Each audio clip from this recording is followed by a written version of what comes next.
If you're fond of layered symbolism and complex imagery, you're now in for a real treat. And if you wouldn't dream of leaving home without the complete works of Kierkegaard on your Kindle, even better. Because the time has come to spin a few tales from our OT ambassadors of Europe. The first is a deceptively simple story. It opens on a seemingly unembellished note with the European Ideal Org Convention in Copenhagen. But then talk about a metaphor laced with hidden meaning. How about those dancing bumblebees? And how refreshing it is to see not another impersonator, but one long known as the Russian Elvis. And naturally, not a nuance of significance was lost on this crowd, because immediately thereafter, the 75-strong OT committee of Denmark Org assembles in anticipation of something for which you don't need a PhD to figure out. Namely, all construction documents and engineering drawings, followed by Phase 1 renovation to reinforce the foundation. Hacking our way through still deeper symbolism, we next come to this year's allegory from Amsterdam. It's work that's both intrigued and baffled critics for the fact it presents not one, but two Elvises. And even Elvis experts can't tell which is real and which is not. So that all we know at this hanging juncture is that Amsterdam is now 1,000,000 steps closer to purchasing 46,000 square feet. French Impressionism is all about intensity. It's about immediacy and a vision of the moment. In short, it's about an ideal or Christmas in Paris with the City of Lights winking off the Seine. It's also about making a permanent impression with a new ideal org building now in sight. Meanwhile, and likewise presenting an indelible impression of a riverboat drifting up the Seine, is Celebrity Center Paris. As is naturally de rigueur, the cast included the ever-gracious OT ambassador and IAS Freedom Medal winner, Ann Archer. Equally gracious is Ideal Org benefactor Michael Bayback, who generously poses for a recreation of Toulouse-Lautrec's dancers at the Moulin Rouge. And thus the evening swells to new heights of haute couture with 1,000,006 reasons to cry bravo. Proceeding along the developmental arc of Western painting, we next come to those dizzying heights of intensity as embodied in the Expressionists of Germany. Well, in particular, we come to a little-known but fascinating movement known as Munich Gangsterism. Its greatest proponent is, of course, Ideal Org fundraiser Stefan Gebhardt Seele, appearing in an Al Capone outfit intended to subtly suggest that one contributes to the Munich Fund, or else. Proceeding right along, we naturally come to abstract expressionism, most famously characterized by the Celebrity Center Dusseldorf School. What you see here is the prelude to a performance piece wherein the confetti is a symbol for God knows what, although it obviously has something to do with an ideal org. All of which brings us to the avant-garde take on American modernism as interpreted by the Stuttgart School. It's best exhibited in a Wild West night of flawless authenticity. This, for example, is a performance by Appalachian circle dancers as made possible by a grant from the National Endowment for the Arts. While these people, of course, are the legendary mechanical bull riders fresh from an international competition at the All Mechanical Rodeo in Stockton, California. Whereupon Stuttgart rest easy with another 6.8 million reasons to dream of an ideal org.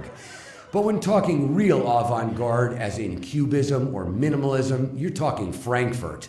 Witness this night of interpretive dance as choreographed by OT Ambassador and OT Committee Chair Heike Pelkman. This, of course, is the original hula, not the stuff seen by tourists at theme parks. While this is where modern dance would have gone had it not been usurped by crass commercialism. And finally, the last of the genuine limbo dancers from the International Limbo Society, and ultimately netting more than $300,000 in proceeds for the Frankfurt Fund. Beyond which there is nothing more to say except what critics themselves continue to say about the performance arts of Hamburg. This year's entry is based on a Hamburgian folk figure known as Hummel. Inasmuch as Hummel is a water carrier, the parallel to an ideal org is obvious. Hence the spontaneous eruption of song and dance when Hummel appears in the flesh. But what it ultimately symbolizes is a performance piece that's now the talk of Germany, the Hamburg expansion project to become a full ideal org with all space plans and designs now approved. So yes, there's a movement afoot for an all-ideal Germany. Then there's Switzerland, where they dance, they sing, they yodel, and that's the least of it. Take Basel, for example. What you see here is another Ideal Org countdown. Albeit a seemingly modest affair, don't let the trappings fool you. There are more than 150 Ideal Org players nibbling at the table, and those performers are all but reinventing hip-hop for the building of their dreams. And sure enough, when you total all the new civilization builders elbowing their way to the stage, Basel took another million steps to an Ideal Org of their own. Meaning, phase 1 completed with a building acquired, 51,000 square feet that stands just 5 minutes from the city center. Then again, there's Bern. It's a place where you can forget about the hip-hop, forget about rap, because what's on this agenda is an Ideal Org hymn.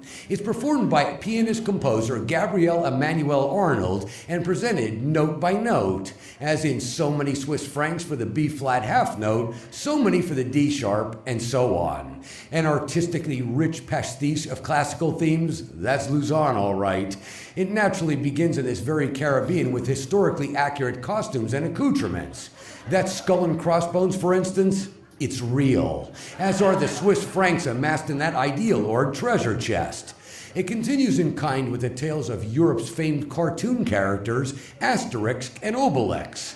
In this particular episode, they descend on Egypt amidst clouds of confetti, whereupon out steps Cleopatra, all 6 versions of her. But of course, nothing so says Switzerland as the surfers who ride giants on Lake Geneva. Moreover, they come perfectly outfitted with girls, cars, and designer beachwear. And if you ever wondered what happened to the Swedish pop sensation ABBA, wonder no more. They are in Lausanne, and you're looking at them. Then again, it's another little-known fact that the Swiss fought valiantly in the American Civil War. And even if historians chose to ignore it, their glory is not gone with the wind.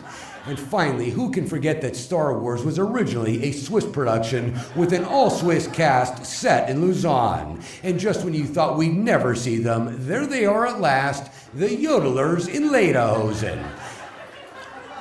And just when you're wondering what it all really means, suffice it to say, Lausanne just purchased an Ideal Org for their future home. There is, however, one more epic saga from Switzerland, and it's evocatively entitled Hello Zurich. It's basically modern surrealism. Think Salvador Dali, except it's all about an Ideal Org to be. Then suddenly up pops a big check, big in every sense of the word, and sure enough, Zurich walks away with a really big one, as they now have a building and all space plans and designs approved. So yes, there's also a movement to redesign Switzerland as an all-ideal country. Then there's Italy, which is forever Italy. Don't forget, extravaganza was originally extravagare. Witness the National Ideal Org Convention in Tuscany. The setting is nothing less than magnificent. It's the Villa Castelletti to accommodate upwards of 400 from Italy's Ideal Org vanguard, while an array of lasers projected an Ideal Org insignia above the villa entrance. Guests were treated to a rousing rendition of We Stand Tall amidst illuminated table settings. There's a storyline woven throughout telling of a futuristic Earth dotted with Ideal Orgs, hence the original time-traveling DeLorean from Back to the Future, hence too the waiters and stewards from the year 2030, and hence the almost original wig worn by the time-traveling professor and now gracing the brow of National OT Ambassador I see, Pino Gangadino. There were numerous secondary themes woven throughout, in this case a classic rendition of old-time rock and roll, but what of course amounted to the grand finale were the donors stepping forth for anointment by confetti avatars and saluting Jedi Knights with lightsabers. This year's entry from Milano was another inspired by what Milano execs gleaned from Ideal Org briefings in Los Angeles, whereupon Milano goes Hollywood. That, for example, is the new Ideal Org Oscar for outstanding donations in a supporting role, and that, or so attendees were led to believe, is a star pried from the concrete along Hollywood's Walk of Fame. Meanwhile, gracing the wall along their own Walk of Fame are the space plans representing this, Milano's adjoining premises for expansion into a full Ideal Org. This year's entry from Pordenone is another inspired by big screen drama.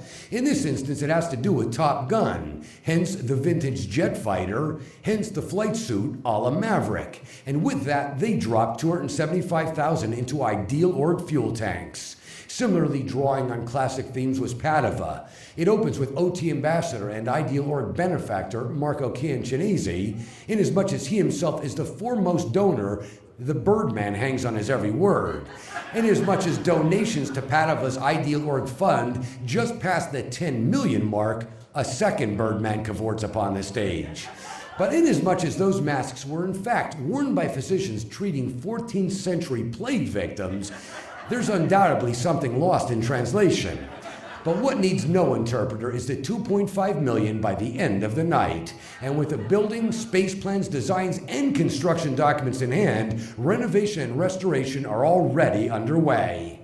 And then there's Verona. They already have a classic villa with space plans and designs for a future Ideal Org. Well, just for good measure, this year they also picked up a new test center. It stands on the central piazza, it sees upwards of 50 new faces through the doors every day, and it's upped introductory service completions a full 7 times over anything in history. Brescia is another yet again that invites us to stroll down a lane littered with the icons of 21st century culture, in particular, an immediately recognizable Broadway song and dance number, a flawlessly recreated scene from Pirates of the Caribbean Part 4, replete with swordplay, and of course the famed finale of the one gangster film everyone knows. But the whole show is worth it, especially when you've just bought a building like this one, 78,000 square feet with space plans and designs on the table. Then there's Novara. It's another that's drawn from Italian history and drenched with meaning. Yes, that appears to be nothing more than a modest gathering of Ideal Org builders in the conference room of the Hotel Europa. And yes, solo vocalist Romina Cavallero is unaccompanied and otherwise on her own. But if you're wondering what she's singing about, this is why they'll tell you it's now showtime in Novara, 60,000 square feet in hand, all theirs, and now in design for another future Ideal Org. Torino's another with a short but sweet story of Ideal Org accomplishment, and it goes like this. They applaud with unbridled vigor, they rise en masse and applaud some more, whereupon it's revealed all space plans and designs are now approved. Finally, this year's entry from Celebrity Center Florence returns us to the Italian Renaissance circa 1490. Virtually every scene is a living tableau, carefully recreated from an Italian masterpiece. In this case, Da Vinci's March of the Venetian Guards, a section of Michelangelo's Florentine alfresco, that classic of all classics, Botticelli's Venus, another take on the Four Seasons by Antonio Vivaldi, and of course, the exuberant fundraisers by Raphael, which incidentally just netted 1.7 million euro. So yes, that's Italy who have got their sights on an Italian AO for the grand finale. While for every other European city we've not yet visited, suffice it to say the tales are equally epic, if not mythic. Madrid, where in the wake of executive specialist training and apprenticeship, it's now a saga of unbridled expansion, with visitors perusing public displays at all hours of the night and a tripling of service completions. Berlin, where with another specialist trained command team on deck and 4 years under their belt, it's the story of 5,000 newly introduced to the tech. And Malmo, which was ground zero for Europe's Scientology intro route convention in 15 languages no less, and it's additionally now where bridge progress runs 4 times anything in European history. Then there's Rome, where between those perusing displays and attending formal seminars, still another 11,000 plus were introduced to the tech this year. There's more again in our Brussels branch of the Churches of Scientology of Europe. It now stands 113 strong, with staff from 22 nations and presenting services in 23 languages. It also serves a variety of faiths and nationalities. Witness the 300 Pakistani Muslims convening in our chapel on the anniversary of Pakistani independence, and witness the 89 other community events introducing more than 600 dignitaries to LRH Tech. And last, but certainly not least, there's Moscow. It's where the 17 leading figures in the Russian human rights arena assembled for a Church of Scientology roundtable. It's also better than 100 dignitaries, plus wives, plus kids, assembled for our anti-drug open house.